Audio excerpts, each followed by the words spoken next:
Sick. All right. Welcome to the Mr. Bill podcast. Glad that we're able to make this happen. Yeah, thanks for having me. I'm super excited to be here. Been watching these for years and, a fan and supporter for a long time. So I'm honored.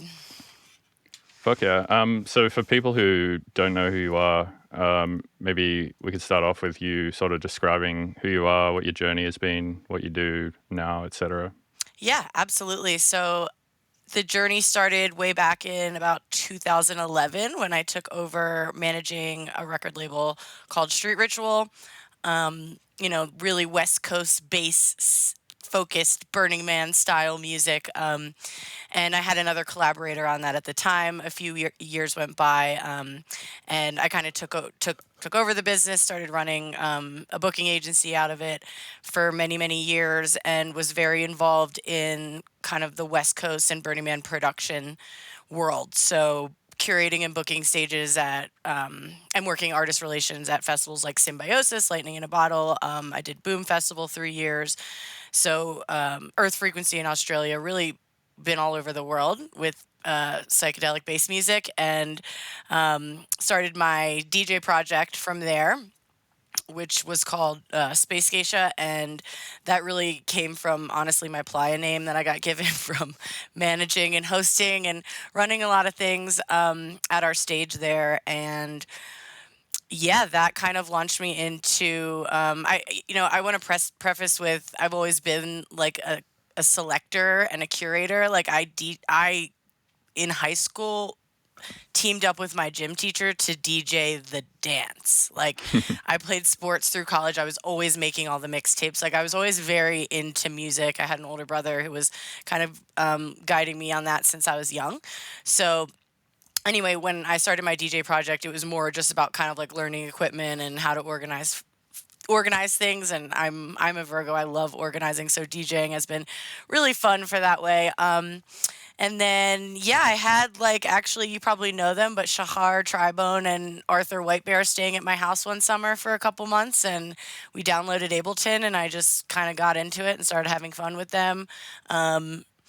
Duffrey was another one in Oakland at the time who was showing me a lot of DJ and Ableton stuff, and I was kind of just doing it for fun for a while and focusing on DJing and the label. And then over COVID, or actually prior to COVID, I had kind of decided probably 2019-ish that I wanted to get more serious about producing, and was diving into a lot of your streams and other streams and really doing like kind of a YouTube journey on it and getting a little bit more serious about it. Then when COVID hit, I decided, all right, now's the time. I'm gonna finish a bunch of tunes and, kind of release these projects I've been working on forever and move on to the next and start this journey. And it felt like a really good time to rebrand and start a new project that was production and DJ bass, and then also had a very intense visual element accompanying that as well. And I really wanted to just kind of refine my brand and my sound. Like with my Space Geisha project, I was playing psychedelic shows all over the world and had a really large scale of what kind of music I was playing, and even like I look at it as colors, but the colors I was kind of putting out into the world through audio. And with Veil, I really wanted to tighten up the brand, tighten up the music, tighten up the sound, and start releasing kind of my own stuff. So yeah, that's how I came to be. So the Veil project has been going on for 4 years now. Wow. And yeah, lots of lots of crazy stories and journeys with that in itself. But that's how I got to where I am now, at least, and with the Veil project and the label and all that.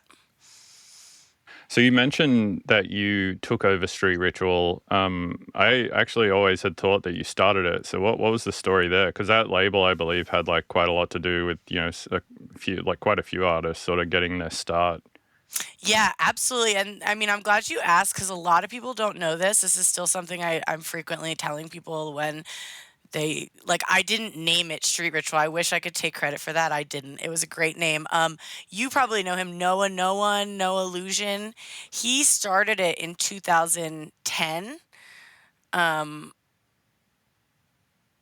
yeah, 2010, and put out like 13 releases. It was Nico Luminez, Il Gates, and the first label manager was Elisha, actually. And the infamous Thriftworks album, Me Call, a lot of that West Coast based stuff, like I was talking about before. And then Plantre, who used to go by Hoya, was a good friend of mine, and I was helping him with bookings, and we were like DJing and having fun together in Portland. And he said, "Oh, I'm talking to this label, Street Ritual, about releasing, and they're looking for a label manager. You should talk to them." So I was already kind of about to move to the Bay, and I decided, well, I'll move to the Bay anyway, and really just dive in head first to the bass music. And then as soon as I came on board, so I came on board at release 14, and then I started managing all of it, and we're at 207 right now. So, I'd say majority of the catalog and the work and the artists that have been involved over the years have been, coming from my ownership. So I took over ownership in 2017, like fully of the company. And Noah's still like a good friend and whatnot. He's just been involved in other things. And yeah, so that's kind of how that started. But I came into it with, that we already had the Thriftworks release out, the Nico release, and then that was able to kind of propel me to get interest from, I think my first release was Two Nuts, Atomic Reactor and Killsmith way back when. So I was able to like start those conversations because it had already had a few on the books, basically. So you've done a lot of releases. You've it sounds like taken the reins on like quite a few release plans and processes. For those who maybe looking for a label, or maybe they're not looking for a label, but they're like writing music and they want to get their own music out, what would your advice be in terms of like coming up with a plan to get that music out in such a way that people will listen to it and it'll get to the right people and stuff? Like what would you tell those people? That's a great question, and I actually do like a consulting on the side, and I have this kind of artist.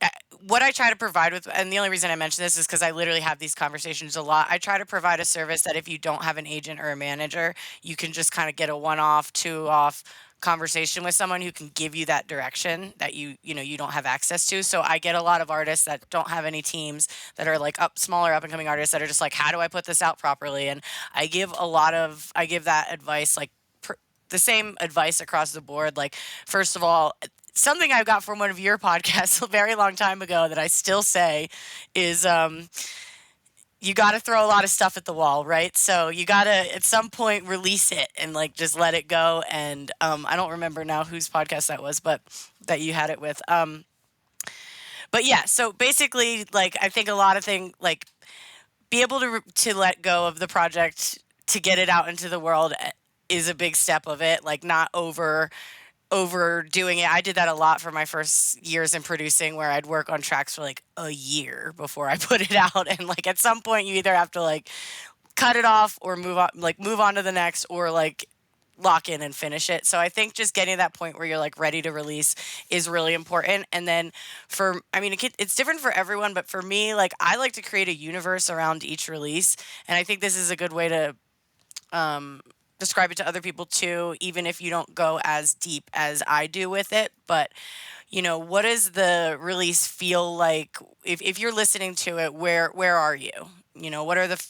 What does the environment look like around you? What are the colors that come to mind? Like typically, I'll have artists make mood boards of their what they want their environment for their release to sound like. That will help drive like where the visuals, where the artwork can go. And for me, I like to be able to bring that experience for each release like into the live show experience. So in order to do that, it's just about being organized about all the assets you need for releases in 2024, which is pretty comprehensive. With Spotify, you have canvases. They've now just this week added like clips.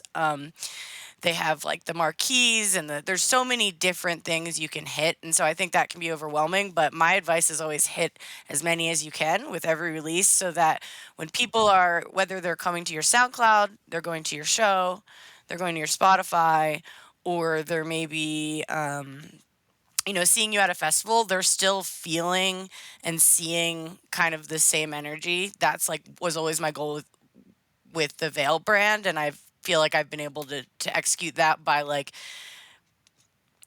utilizing assets for a lot of different projects. So when you make artwork for an EP, maybe get a VJ to turn it into a visual clip and throw it in a visual pack. And then people are going to hear your song on Spotify, new release out, great. And then, they're getting to actually like close that loop when they see you live and see that art in real time. So comprehensiveness is something I always pitch of like, now I think that's one strategy with the release. That's if you're trying to get it heard by many people. And okay, sorry, let me rewind. So the other thing I think is very important is getting it heard by many people and not being afraid to send it around and do a little self promotion, especially in the beginning. I hate the word self promotion, but especially in the beginning when you're getting yourself out there, like shoot your SoundCloud around and in a genuine, authentic way. Like don't copy paste 50 producers. Like people can read through that and that's not exciting or unique, but maybe pick your top 5 biggest inspirations and write them a little personal note. And if one of them listens, like, hey, that just made your month. So I think it's important to cast a wide net and see like where your fans are and where your music is hitting really well. And, even though I run a label, I tell everybody to like release on a lot of labels, self release a lot, like see what works best for you. There's no obvious equation that everyone should follow. Everyone's project and strategy is a little different and vision. And I think that's important to consider when releasing your music. So like my last EP, I actually did a self release. And that was just because well, I wanted to have the self release experience, but I've released on many, many labels. This album I'm doing on my label. I've did my last EP on a different label, so I'm kind of all over the map with it, and I advise other people to do that too. It's just and even when you're pitching it, right? So casting a wide net in the beginning and submitting it to a lot of labels and seeing what bites, because even if we don't sign something, we're still listening to it and I'm still like getting awareness of that artist. And then later I'm like, oh, cool. Like Saturate picked that up or someone else picked that up. And that's a really good release. And I'm going to keep my eye on that person. So yeah, just casting a wide net, knowing what you want and then knowing all the assets you need these days to like really make it hit home. That being said, you can just drop a SoundCloud remix. I do that all the time. Just little casual things. That's a different game. That's a different strategy in my mind. Just like a little bootleg or a flip or something. Like you don't need to go balls to the wall with something like that and just getting music out. But I'd say that when you're doing big projects and big EPs and you've been working on them and investing a lot of your time in them for months and sometimes years, like they deserve that attention. Yeah, I would agree with that. Also, yeah, I definitely agree with keeping the brand cohesive. So in 2024, what do you think the value is of a label? Like we're sort of in a time where you can just go pay DistroKid $10 and upload your EP that way, and it'll get on Spotify, iTunes, everything. And everyone has access to, all the same marketing tools and platforms that big labels have now. There's no real gatekeeping anymore. You can just go like run Facebook ads if you want. You can go make as many Instagram posts as you want. What do you think is the value of a label for artists in 2024 that an artist just couldn't do themselves? I love that question. I think the number one thing that has always been that remains to be a high value point of a record label is just accessing larger audiences and more global audiences. Being able to have more audiences that weren't aware of your project in the first place just get eyes on the project.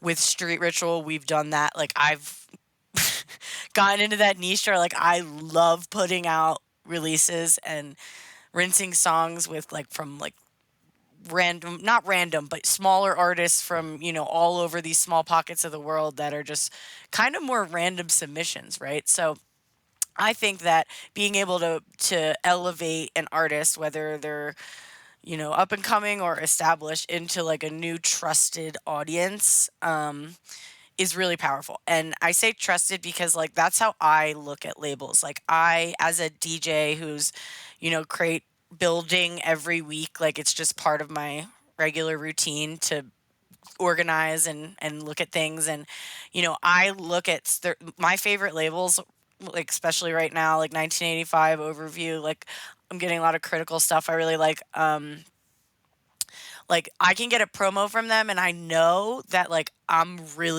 probably gonna like it, and even if it's not like in my DJ catalog, like it'll still be a great listening experience, right? So trust is what I'm getting at. I think I can like trust that the quality level, and just like, okay, this crew really likes this artist, like I'm probably gonna like this. If they fuck with that, I'll probably fuck with this. So it's Yeah, like so a there trust there thing. almost is like value to a gatekeeper in that sense. It's like if they got through the gatekeeper, that it's got some value.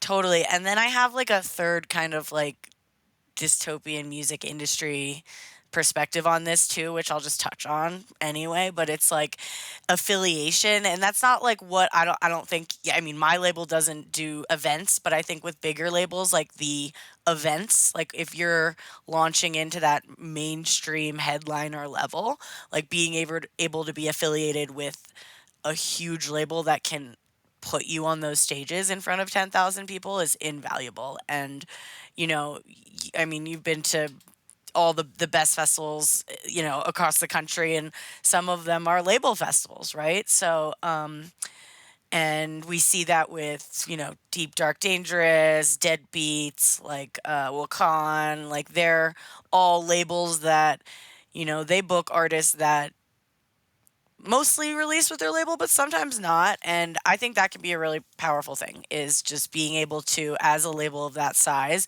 um, put your artists in front of dance floors, which, like with Street Ritual, we did events for years. It's just not something I'm focused on right now for the label. But that would be, I loved doing that, being able to have like we had a Denver showcase and had Tribone and all this Dirty Wolves and Soma Toast, and being able to put our artists like in opportunities to play live and get new fans in new markets. Yeah, definitely agreed. So you mentioned with Street Ritual at one point you were an agent as well. Is that right?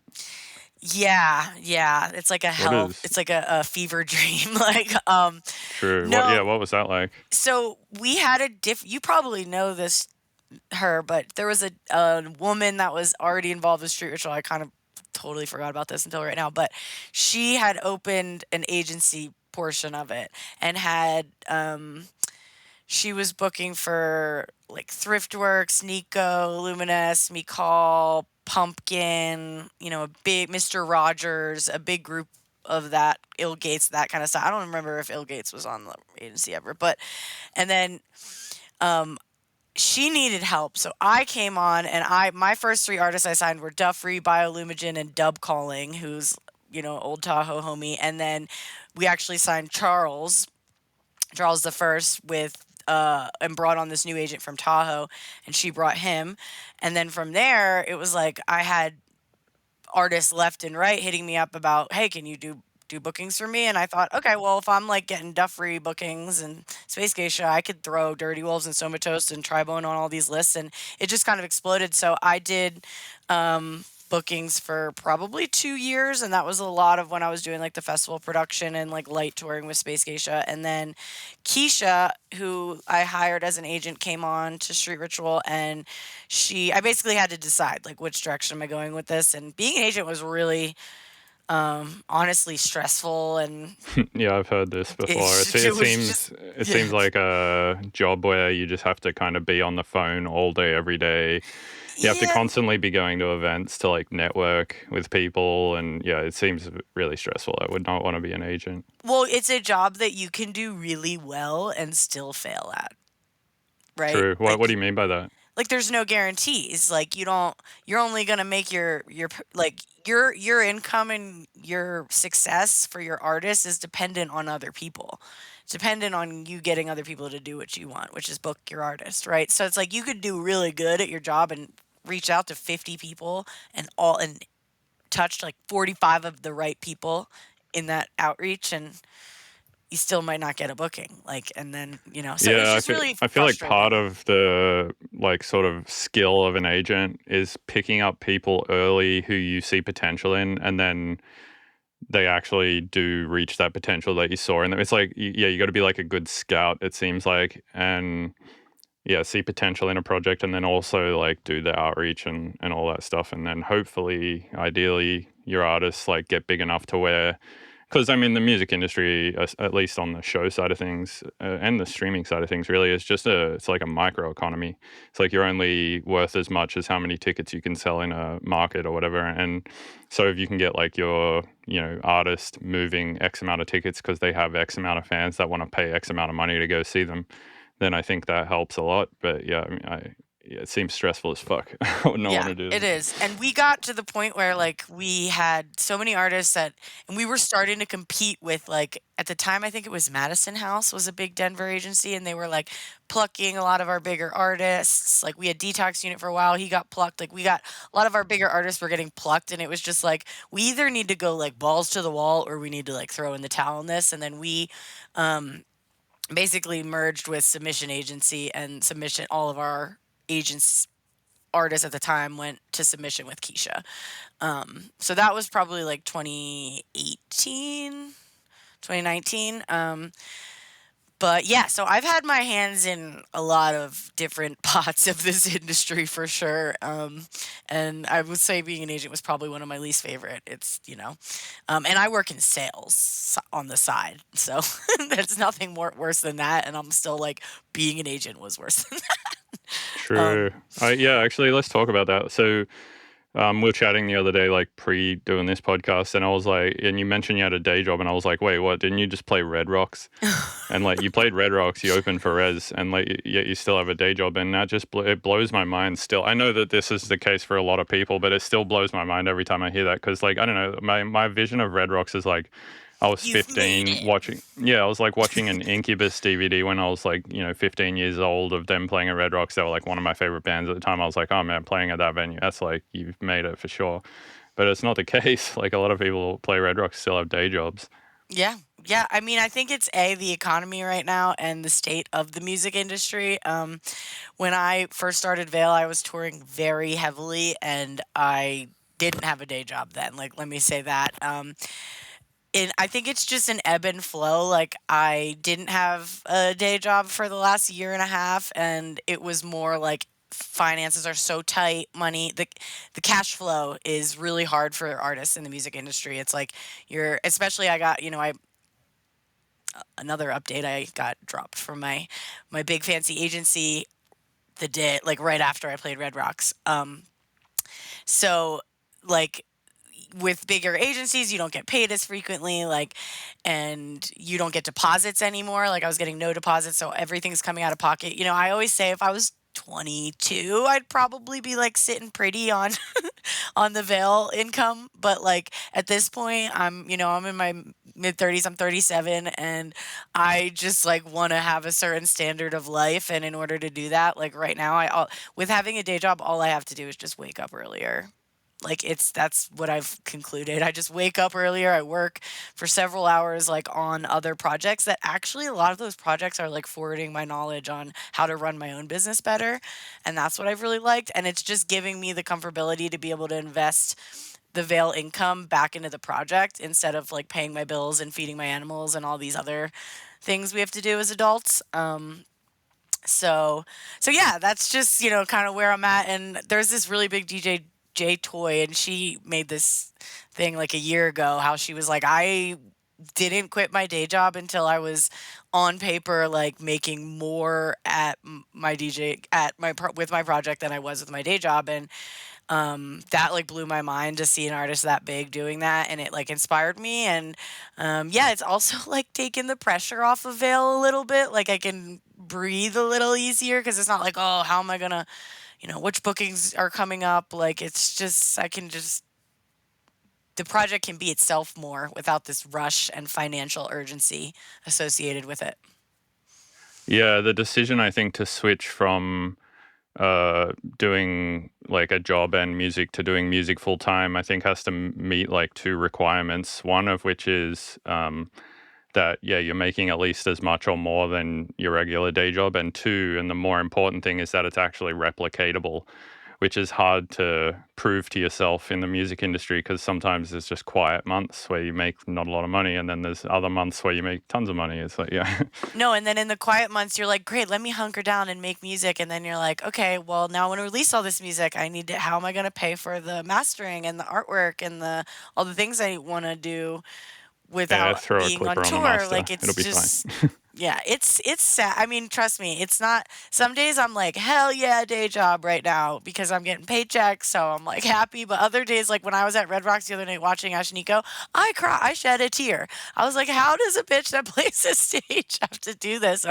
But I talk about it proudly because I am proud of it. And like I said, like all the things I'm learning right now, it's just helping with my discipline and my own businesses. So, and I have another there's another business that I'm working heavily on that we haven't talked about yet, but it's I Towr was Media. Oh, nice. Yeah, let's chat about that in a sec. But first, I wanna chat about the benefits, I think, of having a day job or something when making music. Is that one of the best creative limitations that I think you can put on yourself whilst writing is time constraints. And by having a job, Really? like you have to go to bed X time, and you have to wake up at X time, and so you just don't have unlimited time to work on music. But I actually think that's a healthy thing because, like, I've noticed in times in my life, especially during COVID, where I just had unlimited time to work on stuff, or it seemingly felt like that, um, that I was getting way less done than. And I've heard people who have kids and stuff. Like, I had Sepper on this podcast the other day, and he said, yeah, since having kids, I'm getting more work done than ever because it's like you just have to get more work. Like, there's I can't remember what there's I like love that. some razor or some like philosophy where it's basically like a job will take as much as the resources that are uh, said to be invested into it. Basically, the job will take as much as you put into it. Like, if you say, I'm going to make an album in 6 months, the album will take 6 months. But if you say, I'm going to make an album, no timeline, it's like it could take fucking forever. Right, right. And I'm a Virgo. I'm a super organizer. So You've said that twice. What do you mean by that? just I think Virgos are known to be really meticulous and organized, and that the only reason I'm able to like achieve all of these things is a level of organization that has to be like very followed with high discipline, essentially. And it's funny because I lack discipline in a lot of other areas of my life, but with work, I never have. But but yeah, I think just being organized, like being able to block out my schedule and saying, okay, and exactly what you said, like the hardest part, like getting the day job and finishing an album at the same time was really hard because I would have these pockets of, okay, I have 6 p.m. to 11 p.m. after I've been already staring at my other job all day, right? Like, and then I just switch over to this side. Just pivot. Oh no. But yeah, and then so it's like the added pressure of like, oh god, I got to get this done, which doesn't always help me, but like you said, it's forced me to set deadlines and things with finishing specifically the album because it's obviously a huge undertaking. And when I started the album and decided I was going to release it in November, I didn't have a day job, right? So that was like, but it was also like, how am I going to pay for the album unless I have a day? Like it's just such a dark cycle, if you will. And I don't want like young up and coming artists to like see this and get discouraged. Like I like to get my nails done. I have pets. Like I have a nice car. Like I want to live a certain level in my 30s, and I think that like that's also contributes to it, right? Like I'd rather have money to invest into like more equipment and all these things. But yeah, so coming back, I'm talking in a loop now, but the Virgo comment is more just like being hyper organized and being able to hyper organize my schedule to like accommodate all of that, right? Like 6 to 10, I finish music. And then if I'm like on weekends, it's like, all right, 9 to 12, I'll like go do something with my dog. And then 12 to 6, I got to be in the studio. And if I want to go out, like, and see friends, I can't do that until that studio thing is done. So like it's just about being disciplined. Do you think people who are not Virgos are not organized? No, no, and I don't know that much about like astrology, just to be straight. But I do know that a lot of people that are really into it are always like, "Oh my God, you're such a Virgo," because we're like really sensitive, we're good leaders, we're good managers.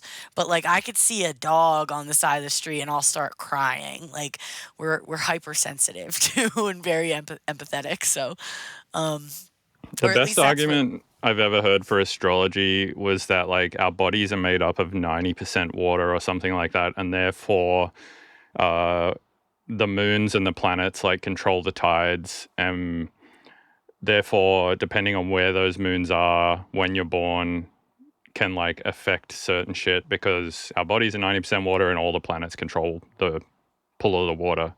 But I mean, it sounds kind of, I don't know, it sounds a little insane to me. It's crazy to think that our bodies are 90% water. But look, my best friend, she's like my sister from another world. We've obviously been friends for many lifetimes, and she's born like the exact opposite astrology as me, but we have all the same other signs. Like, it's really the odds of that happening, whatever our matchup is really low, I guess. And like the fact that we have all the same things, but we didn't know this 12 years ago when we became best friends, right? And so that made me really think, oh, wow, our charts are like freakishly similar and opposite. Like, maybe there is something to this. Yeah, I mean, the general thought process I have with just everything in life these days is I used to be like extremely like astrology's bullshit, this is bullshit, everything's bullshit, like science is the only correct thing, etc. And these days I'm just more like we don't know what the fuck's going on. I mean, we have no idea. It's exactly how I feel. And I'm like, astrology? Sure, yeah, sounds right. Cool. Like, if that's your thing, Yeah, get it. could be a thing for sure. I feel like honestly it's been helpful for me to open my mind up to the idea that there is just like weird shit floating through the ethos, and to sort of like think less logically and rationally about shit in terms of being creative. Because I feel like if I get too rational and scientific, my music also gets too like technical, it seems like, and I feel like it's just helpful to have more of an open mind, specifically just so I can uh, feel like I'm tapping into more magic and shit when I'm producing music, even though I don't like fully believe that's the case. Interesting. What's your sign? Do you know? I'm right on the cusp of Aries and Taurus. Okay. Okay. So, a little bully. Yeah, explains the septum piercing I had for many years, maybe. Yeah.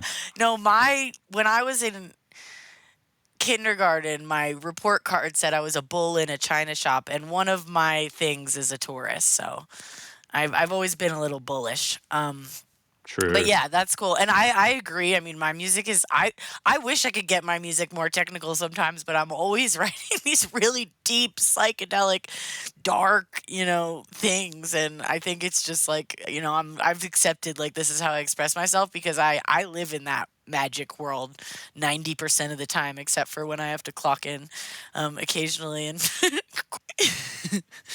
True. Yeah, what do you do for a job actually? Like, what's your day job? So it's actually the first job that I've been able to apply my music industry network to, which is very cool. So I work with like all small businesses around Denver and I help them implement their Clover. So I know all about like processing fees and like card not present, swipe not swipe, interchange, like the PCI industry. Like I had to go through like a little boot camp on that, but it's a really like niche industry, but it's really applicable like I said because between merch, ticket sales, venues, like everybody in the world processes payments. So, and I work with like I said, small business owners. So, yeah, it's been really cool. I've been doing it for like 3 months, and I really like my team. And like I said, I'm learning a lot about that I'm applying to, Veil and Tower and Street Ritual. Yeah, what is the tower thing that you mentioned? Tower is a media company, and it was started in 2018 with 5 9, who's my VJ and does basically not VJ, he's my creative guy. Like him and I have been working together since the spacegeishA days, so for 12 years, and he's done all my art, all my merch, everything you see for Veil is 5 9 and or Tower, and So 5'9", and then Digital Vagabond. He's been around the industry for a long time Oh as yeah, Pat. Pat. Yep. And then Nox Love Lumina, Pat. who used to go by 10 Strip.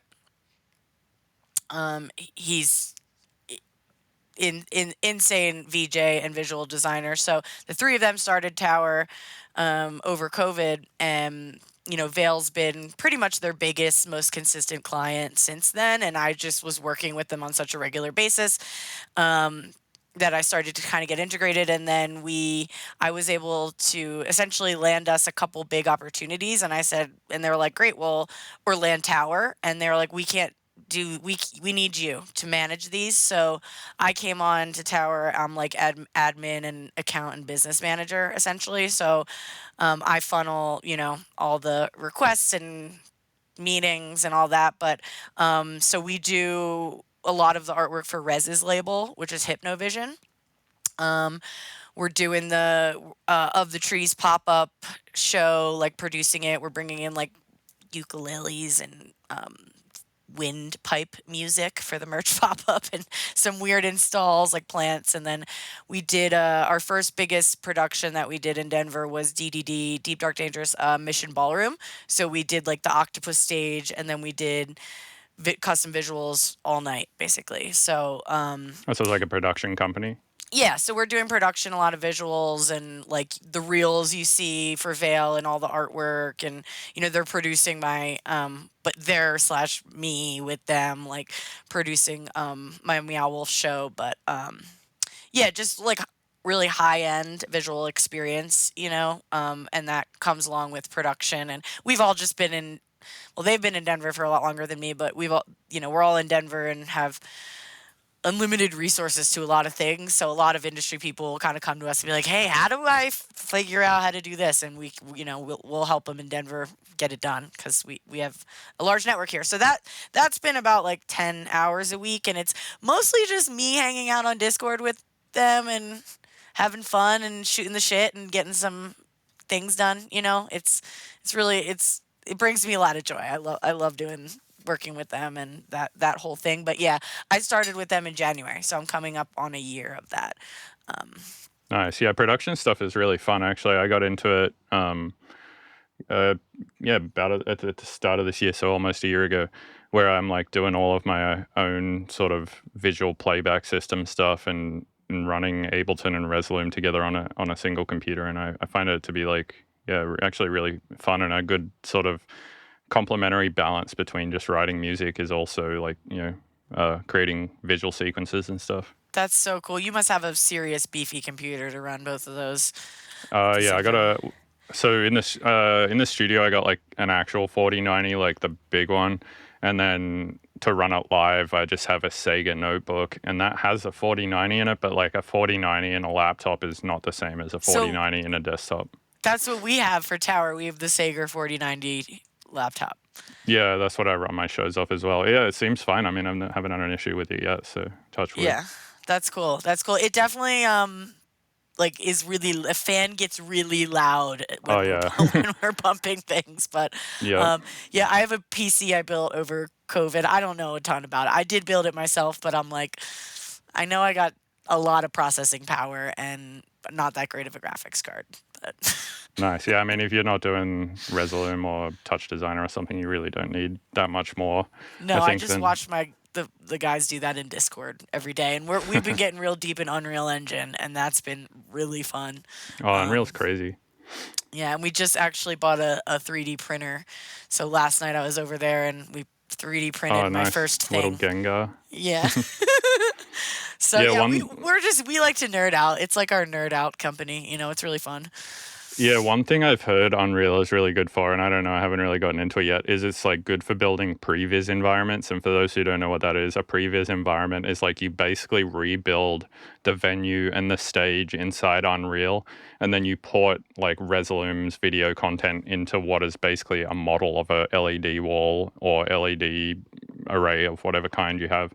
So you can essentially in real time have like a fake artificial version of the venue and what it's going to look like running inside your computer whilst you're running like visuals into it from Resolume. It seems super helpful and insane, especially for lighting, because one thing that I've learned getting into this stuff is visuals are super easy. You just need to have an LED wall in the venue, and then essentially an LED wall just acts as any second monitor. Like your computer's second monitor is the exact same signal to your computer as an LED wall, essentially. Huh, yeah. Like a Whereas with, monitor. yeah, it's just a second monitor that you're just like putting video on. But with lighting, there's so many different like fixtures, and they're all hooked up in different ways into different inputs on the Grand MA boards or whatever the company or venue is using. And apparently that's much, much harder to just create a fully synced version of and take into venues and just plug in like you can into an LED wall and run it because of that, because of the vast difference of like fixtures and inputs and outputs. So Unreal, I think, can be useful for that too. If you ask the venue in advance, like, what's your lighting setup like, and then you can rebuild that in Unreal and then see exactly what it's going to look like in your computer before you take it into the venue. Yep, and we're actually doing that right now with my Meow Wolf show in November. Is that This is in Denver in or? Denver. Yeah, it's at Nice. Meow Wolf Denver, and it's in the Perplexiplex, which is the totally square room. And so we were able to like really easily just like build up the square room, and then we tested 360 and non 360 environments with LED walls and how we kind of wanted it to look. And it was pretty like, it wasn't like good enough to like post on, or something, but it's like good enough to like show a production company or show the venue or, really scope it out Mm. instead of just a flat image, which usually I'm like in Canva making like a flat mock-up of what I want the show to look like. And it's so much better to have it in the 3D world. Yeah, totally. Actually, one thing you mentioned, there was a guy working at Tower called 10 Strip. Have you ever done a 10 Strip before?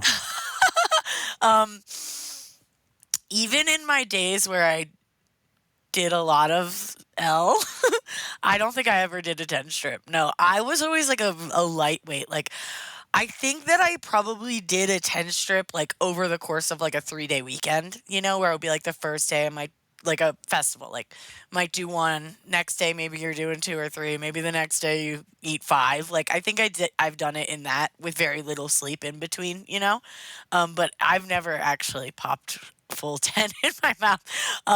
But typically in my younger days, like my friends would eat like a bunch and I'd eat one and I'd be like way higher than them. Like I don't know what it was with LSD, but I was very sensitive to it.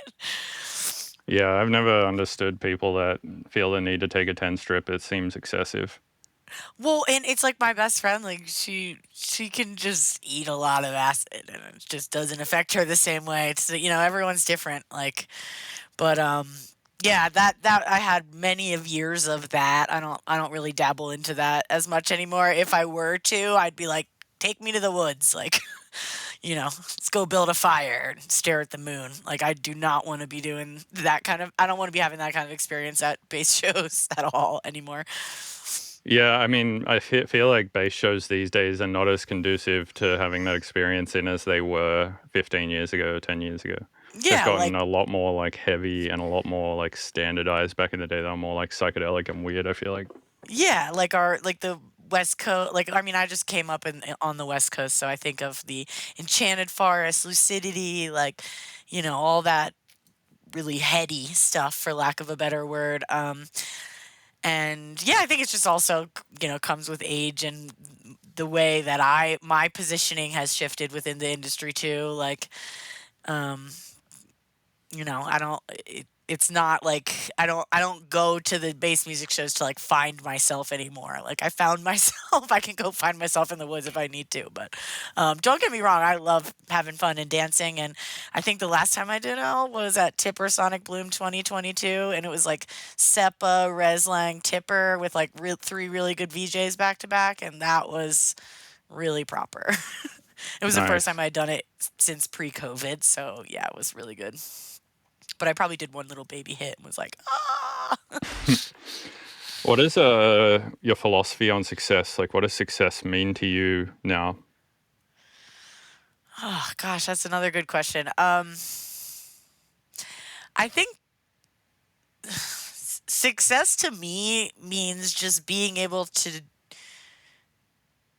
um run my life autonomously, like being able to do what I want to do on a daily basis and take off when I want, not take off when I want, and be able to, go visit family if I need to, or um, just having like unlimited access to the things and the people I love. Like it doesn't necessarily come down to money by any means, but I think that is part of it, of being able to um, support myself comfortably and eventually like give back to my family and to take care of my parents and things like that. So I think that's success, but in another vein, like I look at success as like living your authentic self and getting the opportunity, having a privileged opportunity to like explore artistry and creativity and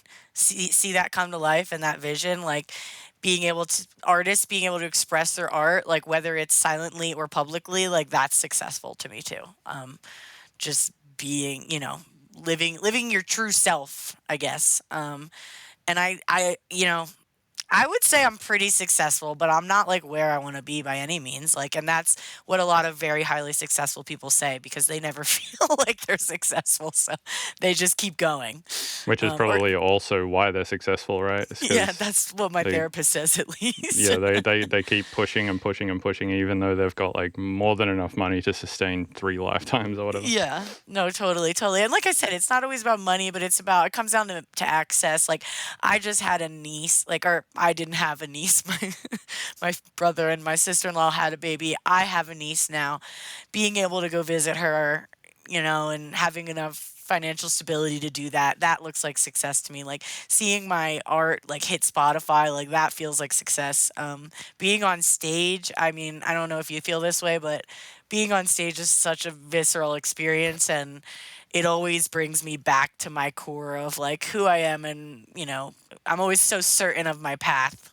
Um, when I'm able to share my art and feel the impact more, because you don't feel the impact as much when on social media or on Spotify or all those things. But I'm sure a lot of artists would say that, like, being at the show, you feel it a little bit more, right? So Yeah, I mean, I think part of it is that like bass music is like entire body experience, which I think is one of the things we lost through COVID. Is like um it's like the sound system is so big that it literally is like a experience that you feel in your body. It's like a lot of bass and a lot of just general pressure coming from the stage. And secondly, everybody is experiencing that exact same thing. And I think that makes a difference too. Whereas, like, if you split everyone up, like we were in COVID, it's like you don't know that everybody is experiencing it the same way. There might be one person listening on laptop speakers on their couch, another person might be in like a nice studio with good speakers, another person might be in a warehouse with an actual good sound system. And I don't know, it like kind of breaks the idea of like having this unified experience with everyone together. yeah, that's really interesting. And I mean, I never thought of it that way. And it's the same as even just people on Spotify, right? Like, are you listening to it in your AirPod? That's, not very good. Are you listening to it in like your high fidelity headphones? Are you in your car with a good system, a bad system? Like, versus being in that collective experience where everybody's like physically from head to toe feeling the same thing. That's so powerful. Yeah, agreed. You said you get like some sort of experience on stage. The only feeling I get on stage usually is like at least one time during every set I play, I feel like some immense privilege to be able to be playing music to people. Like they're letting me do this thing that like I love to do. And then the other thing I always think when I'm playing is like, why are people like standing here watching me do this? It doesn't make much sense to me. Like, what are you doing? What are you doing down there?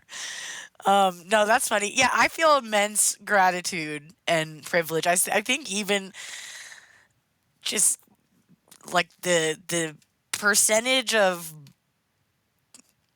I always say that when we're at like big events or something, we're at like the top 1% of like good things happening on the earth. Like in general, getting to experience our culture is a privilege, let alone get to share, our individual respective slices of it, to that is overwhelming at times. And I think when I play shows, like that energy and that feeling like takes over, and it's like, I mean, I used to play sports for years too. It's the same like high adrenaline activity, right? Like of just getting really pumped up. And I feel the same way. Like sometimes I'm up there and I'll just look out and I'll just start laughing. Like I'm like, what? Like this is what are you guys doing? Like how did I get to Minneapolis on this stage like on a Thursday? Like, so it's definitely like surreal sometimes still. But yeah, if anything, that just makes me like have more fun, which inevitably makes me play a better set and mix better. So What's your process for playing sets? Like, do you kind of do it a lot of organization prior and stuff like record box, and then on the day you kind of like use the benefits that you've gained from doing all of that prior organization to sort of off the cuff wing it, or do you like plan it to a T with playlisting, or yeah, what's your process for that? so the first thing you said, basically I like hyper organize prior, like days, weeks leading up to the set, depending on what it is. And I will always like in my record box, I have a crate for every set I've ever played. And there will be a lot of redundancies. Like let's say it's like 4 sets in 2 months. Like there'll be a lot of the same, like of my IDs or other street ritual IDs or other artist IDs that'll like go into each set, but they no crate is ever like exactly the same because I'm curating the crates based off of like obviously where I'm playing, who I'm playing with, the lineup, the vibe. But I still have that same kind of like all of my music I'm still playing, but it's like, okay, am I gonna play like more drum and bass tonight or more should I play some 120 slurky stuff? Like so I'll kind of go off on that and curate around the event. And then usually my crate will be like 80 to 120 songs. And then I kind of micro organize them within that crate. So I build it by BPM. So I just have like start with 120s and then I go 140, 150, 160. I have everything double timed all the way up to 180. And then in those, I also kind of micro them down. So like in my 140, let's say I have 30 tracks. Like some of them are like, mine or vector style or more wonky left field, Saruda, Chi. Some of them are like deep, dark, dangerous style. So I kind of put them in pockets of like, here's the deep guttural dubstep. Here's the left field IDM. Here's the like, 150 section that's, there's not as many 150s usually. And then here's like the 160 neuro IDM section. And then we're going to get into some of the drum and bass, but it'll be minimal drum and bass, like medium drum and bass, heavy drum and bass. And then when I'm DJing, I just DJ out of those pockets. So like it's surprising because I'm a big planner as well in my life, but I can't plan a DJ set. It gives me so much anxiety. I'm like, I can't make a plan. I need to be able to read the room and read the energy and make changes when I need based off of like that. I think it's like being an extreme empath too. Like I want to ride the wave of the room and also like listen to it in my sets. Like, and that's just allows me to create better live experiences. I did plan my set for Red Rocks and it was really hard. It was really, really hard.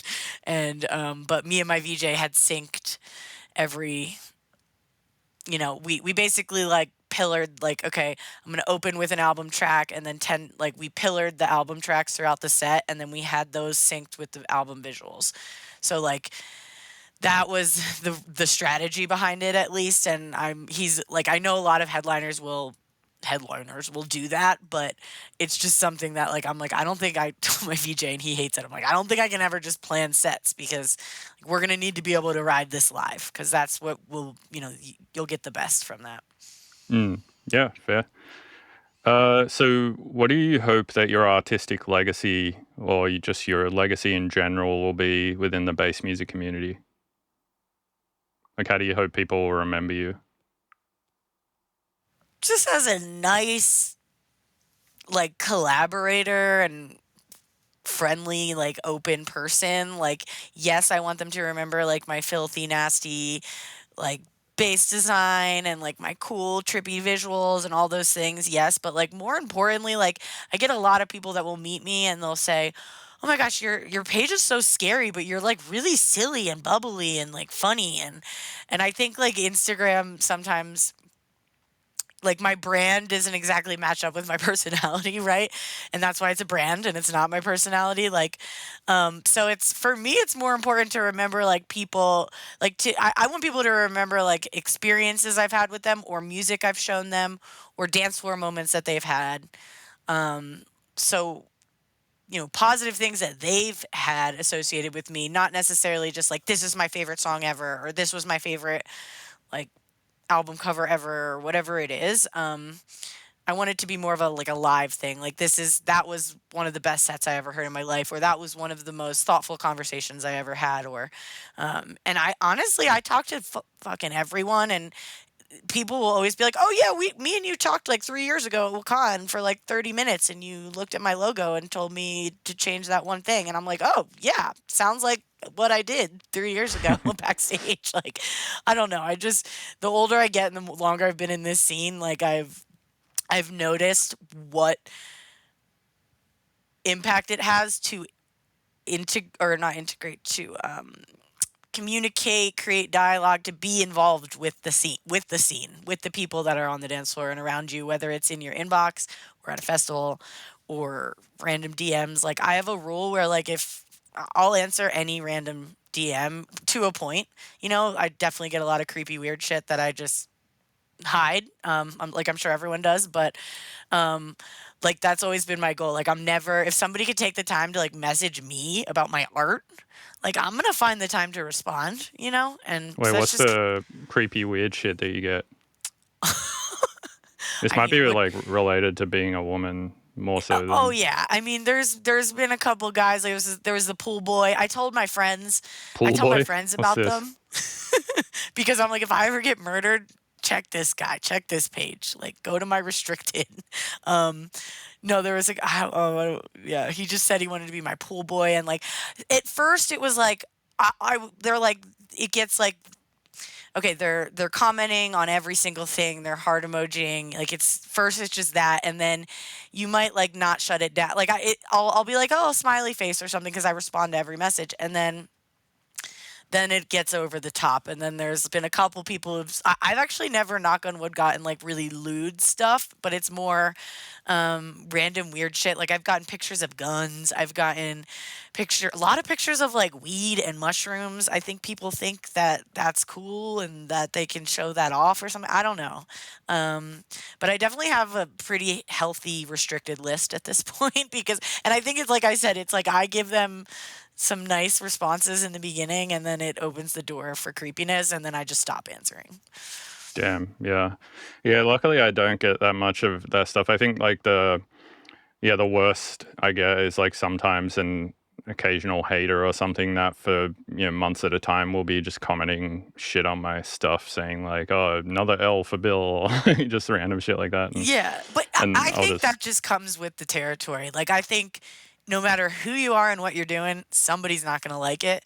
And I try to flip it as like almost a compliment, like, and just kind of feel sorry for that person almost. Like I look at artists like I mean, I won't name names, but I have some artist friends who are like way fucking bigger than me that get a lot of hate for being either gay or trans or whatever it is. And like, yeah, you just have to have a really thick skin. I think what other people deal with, like relatively, I probably don't deal with nearly. It's. I'm digging my own grave with some of these because I'm just being a little too nice. Like I said, you take the time to message me about my art, I'll find the time to respond.